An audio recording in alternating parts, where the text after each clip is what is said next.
हरि ओम तत्सत। आज हम श्रीमद् भगवद गीता के 18वां अध्याय के 33वां श्लोक, जिसमें सात्विक वृत्ति के बारे में भगवान श्री कृष्ण उपदेश करते हैं। वे अपने उपदेश को आगे बढ़ाते हुए कहते हैं कि हे पार्थ, अविद्या के कारण अविद्या का साथ धृत्या का संबंध है और मन, प्राण, इंद्रियां इनकी क्रियाएं हैं। इसमें अभिविचारिणी भक्ति के द्वारा धारण किया जाता है। ब्रह्मनिष्ठ मन की सकल क्रियाओं को प्रवृत्ति रूपेण धारण करता है और मन को ब्रह्म चिंतन में लगा देता है। मन, प्राण की क्रियाएं स्थिर होती है। मन की एकाग्रता के द्वारा धारणा होती है और योग में स्थिर रहता है। वह बाह्य क्रियाओं का आलंबन नहीं करता है। मन, प्राण, इंद्रियों को संयमित करने का एकमात्र साधन प्राणायाम है। हमेशा योग स्वाध्याय करते रहना चाहिए। स्वाध्याय करते हुए थक गए तो योग में लगे रहो। योग करने में थक गए तो जप करो।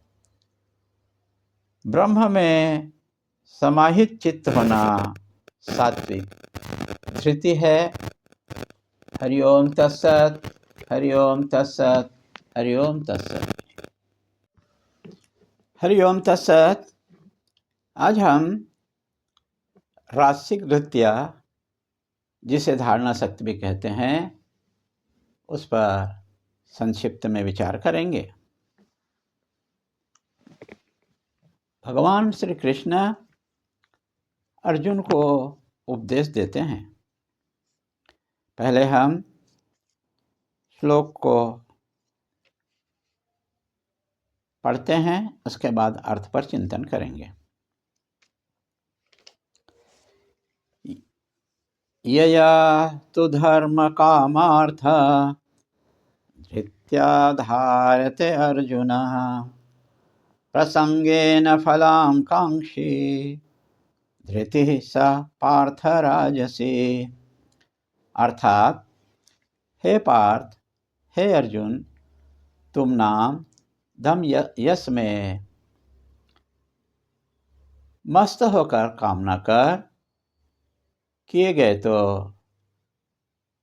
यह रासिक धारणा शक्ति होगी। लेकिन तुम निष्काम कर्म किए तो फल नहीं मिलेगा। और कर्तव्य मानकर कर्म करते हो तो अंतःकरण शुद्ध होता है। लेकिन यदि प्रलोभन में आकर के कर्म करते हो और कर्म का फल त्यागते हो तो वह रासिक धारणा शक्ति होगी। हरि ओम तत्सत, हरि ओम तत्सत, हरि ओम तत्सत। आज हम श्रीमद् भगवद गीता के 18वां अध्याय के 35वां श्लोक पर संक्षिप्त में विचार करेंगे। श्लोक है, यया स्वप्नं भयं शोकं विषादं मदमेव च न विमुच्यते दुर्मेधा धृति सा पार्थ तामसी।